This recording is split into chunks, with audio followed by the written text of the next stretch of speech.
I swear to God, I waited until the last episode before the election to bring up Trump, even though he's a WWE Hall of Famer, because I wanted to wait until what I had hoped would be the last opportunity.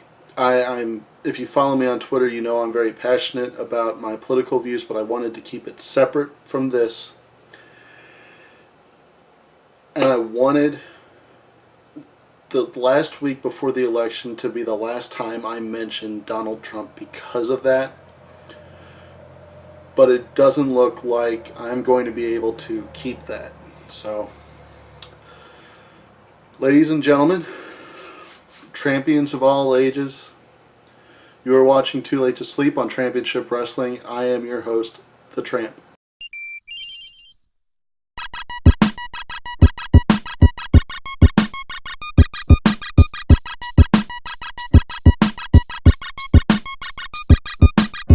Saturday night, Joey Styles was doing commentary for Evolve.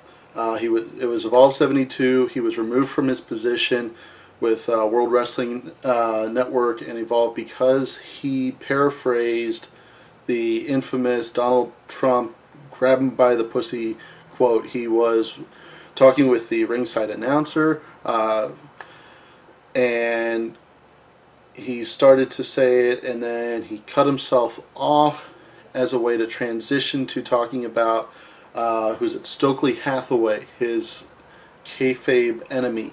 So it was his way of calling Stokely a pussy. So that was his joke in referencing our president-elect's admission of sexual assault. So Gabe Sapolsky, the man behind Evolve, was said to be absolutely livid and tore into him immediately. Joey Styles is gone. He was also fired from Chikara over this. Larry Sweeney, who Gabe Sapolsky once booked to physically assault Allison Danger and force Bobby Dempsey to mount her afterwards, was unavailable for comment. Now on Monday, Joey Styles did release a statement where he said that nobody actually was upset, but that they had to fire him, which doesn't jive with what anybody was saying. But if one thing has been learned from this past election, it's that you can say whatever you want and you'll just fail upwards. So look for Joey Styles to be back working with WWE in no time.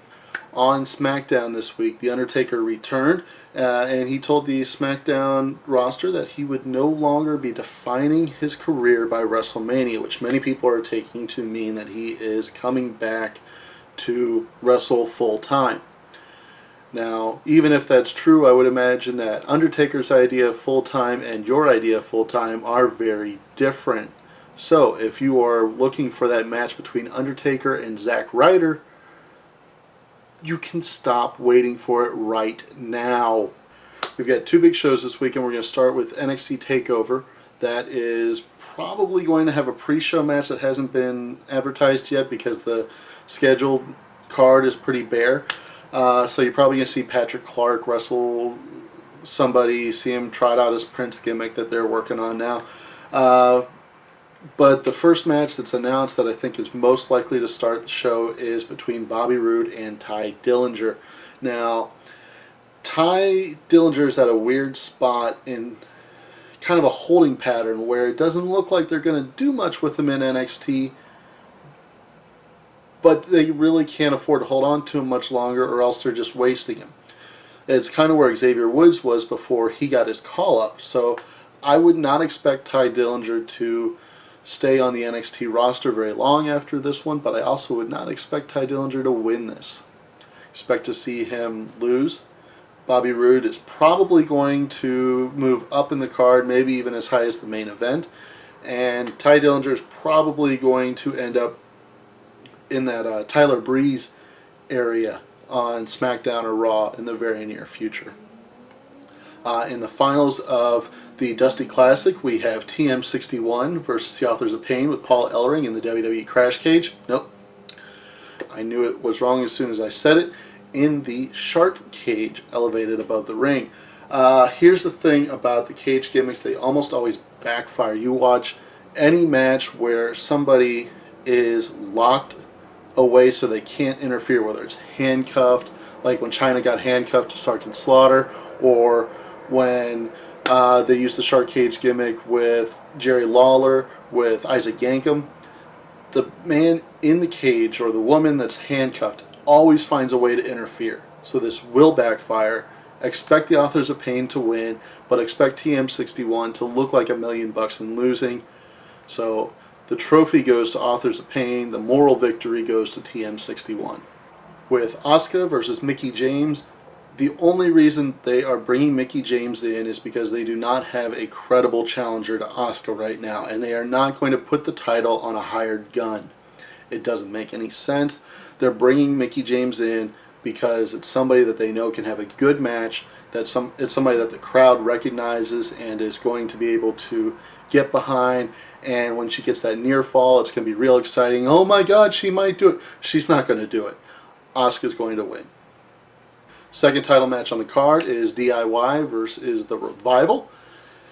The Revival are another team that, much like Ty Dillinger, have been spending a lot of time on NXT at this point. They need to get called up soon. I expect them to drop the titles to DIY. I expect this to be the best match on the card, though. This is going to be amazing. Every time I've seen them wrestle, I got to see them wrestle in person on this show. It's a great match. It's different every time, but it's fantastic. They're gonna burn the house down with the match, but I fully expect DIY to win it, and I expect to see the Revival probably jumping the New Day. If not Monday, then next Monday. It's going to happen soon. They need to have some heel challengers on Raw, and I think the Revival would be perfect in that. Final match, Samoa Joe versus Shinsuke Nakamura. I have no idea what they're doing with Samoa Joe. When he originally signed with NXT, it was just for NXT. He wasn't with developmental. He didn't spend any time at the Performance Center. It was just there for the NXT shows. He would do TV, he would do the touring house shows. That was it. He said he'd get shit from Kevin Owens because Kevin Owens was there 5 days a week at the Performance Center, and Samoa Joe was just rolling up in a Winter Park at 5 p.m. Lacing his boots in the back while everybody else had been grinding for the whole week. So I don't know if that's still the situation or not. I have no idea if Samoa Joe is actually in developmental with the goal of him moving to the main roster. At first, that wasn't the case. So they could put the belt back on him. I don't think they will. I think Shinsuke takes it, and I think he moves on to the next challenger. Again, probably there's a good chance of it being Bobby Roode, but I have no idea where Samoa Joe goes from this. He could stay in NXT. He could move up to the main roster.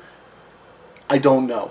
It depends on his contract, and I don't have the details of that. You don't have the details of that. Nobody but WWE and Samoa Joe has the details of that, so it's a mystery. Moving on to Survivor Series, we've got a very tightly stacked card. Not a lot of matches on it, but the matches that are on there, pretty big deals. So we've got Sami Zayn versus The Miz for the Intercontinental Championship match. It was originally going to be Dolph Ziggler versus Sami Zayn. Dolph Ziggler was the one who made the open challenge to anybody on Raw. That got accepted by Sami Zayn. And then The Miz beat Dolph Ziggler, so now it's him living out Dolph's challenge. I think The Miz loses the belt. I've seen a lot of people saying Sami Zayn brings the belt back over to SmackDown. I don't think that's how it goes. I think this is going to play into the whole story with The Miz feuding with Daniel Bryan, feuding with Dolph Ziggler. I think this is going to be where they put the blame on The Miz for losing the title, whereas The Miz is going to try and put the blame on Dolph Ziggler for making the challenge in the first place, on Daniel Bryan for allowing it to happen. I think it's going to be this big blame game that comes out of it. And it's not even like it's going to be a big deal for Raw to have both those titles, because the next Raw pay-per-view is apparently going to have Roman Reigns versus Kevin Owens. So Roman Reigns' U.S. title is not going to be challenged for in the near future. So this gives Raw that secondary title that is being held up by that feud. So for the next couple months, I would not be at all surprised. None of this is a certainty. I'm not staking anything on this. This is just my estimation. The next couple months, we're going to see Sami Zayn with the Intercontinental Championship on Raw, defending it over there, while SmackDown has this whole crisis going where everybody's blaming each other for it and trying to figure out how to get the belt back. It's coming back over. Either that or the U.S. Championship. They're not both going to stay on Raw for very long, but I think they're going to stay over there for longer than most people are expecting. Cruiserweight Championship match. This one, it sounds like a foregone conclusion because of 205 Live. I addressed it last week where it just seems like the whole purpose of 205 Live is to bring the Cruiserweights over to SmackDown and spin them off into their own show. They'll probably have a match here and there on SmackDown, especially next week after they move over, and maybe a special main event or something, or that tag team spotlight match. But for the most part, they're going to be on 205 Live, but 205 Live is going to be the unofficial third hour of SmackDown. And with it being on the network, they can afford to do that. They don't have to negotiate with NBC Universal to get the third hour on USA. It works out for everybody. Really, the only way this works is if 205 Live is part of SmackDown. And I think that's what happens. I think Kalisto wins the title. I don't think he's going to hold on to it for very long. I think they're going to want to put it back on a heel quickly. But I think just for the purposes of moving the Cruiserweight division over, they do put the belt on Kalisto. In the 20-man or 10 tag team elimination match, this is a weird one. You don't have a whole lot riding on it. I think what's going to happen is because there's a lot more butting heads on the Raw side where they're trying to play up the rivalry between Gallows and Anderson and Enzo and Cass. I think that cost them one, if not both teams, that rivalry. And I think that puts Team Raw at a disadvantage. Team SmackDown has been a lot more unified, and I think that they end up getting the win in this just because I think the story with the disunity is on Raw. With the women's 10-man elimination match, 10-woman elimination match, I should say, I think Raw takes it if for no other reason than I cannot imagine with Charlotte's winning streak that they would kill that in a tag team match where they would have her pinned by somebody on SmackDown that can't even pursue it. It just doesn't make any sense to me for them to do that. I think she might get eliminated, but only if Team Raw wins, so she can still claim that she won and she keeps that winning streak going. So there'll be that asterisk on it where the heels are going to use that as a dig at her. Oh, well, you weren't part of the winning team. Well, she was, but she wasn't. So her streak stays alive that way. So that's going to even it up at one for Raw, one for SmackDown. With Brock Lesnar versus Goldberg, even before we found out that Goldberg apparently hurt himself on Raw, I don't think he's coming back to win. We don't know anything about his contract. We don't know if he's going to wrestle at Royal Rumble. We don't know if he's going to wrestle at WrestleMania. For all we know, it's this one match. And just like with Mickie James, you don't bring in the hired gun to win. It's bad booking. It doesn't help anyone. It doesn't make Brock Lesnar look better for whoever he's facing next. The only way this makes sense, if Goldberg is only here for the one match, is if Brock Lesnar wins. So, there's your pick. Now, the main event, 5-on-5, 10-man elimination match, Raw versus SmackDown. I think SmackDown wins. This is probably my least confident prediction. and you know that a lot of my predictions, I've already hedged them a bit. This is my most hedged one. But I think Daniel Bryan is going to need this to hang his hat on with what I see happening with the Intercontinental Championship. And I think this gives him that victory.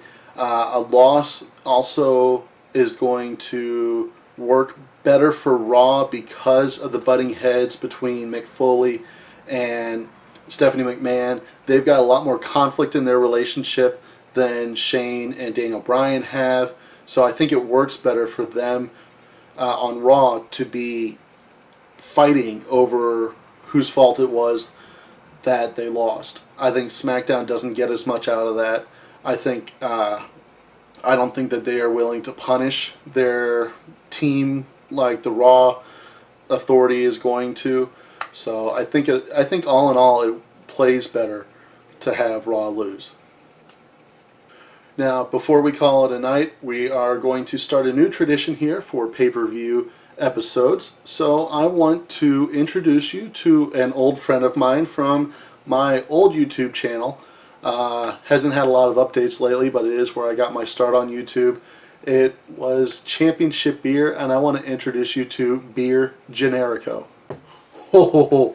Did you say Beer Generico or Beard Generico?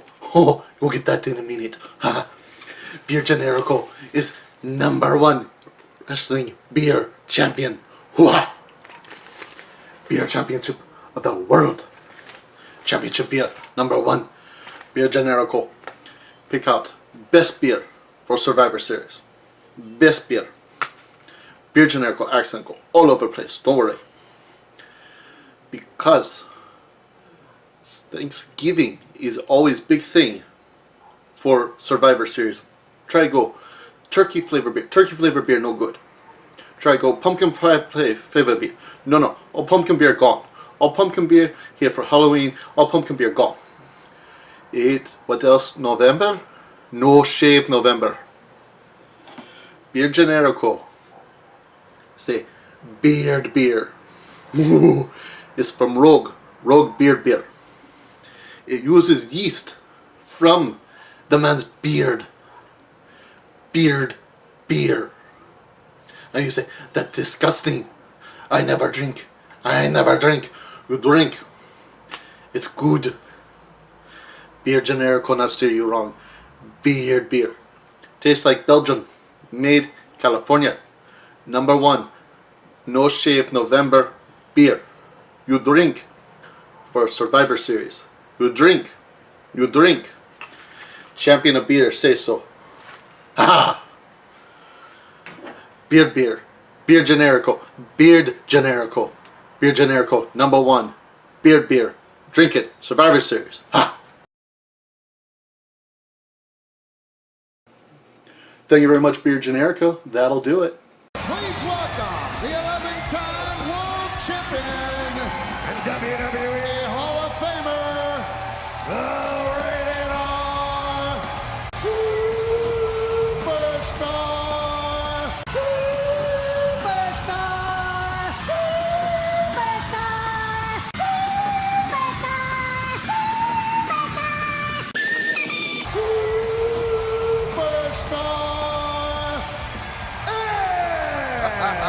Vintage Tony Chibble. Oh, you stuck around. I wasn't expecting that. Well, as long as you're here, I would like to ask you to please hit that like button. Tell YouTube that you enjoyed the video. I'm going to toss up a couple videos. There's going to be something here that I think you'll like. There's going to be something here that YouTube is going to think you're going to like. And somewhere around here is going to be another one of my beautiful mug.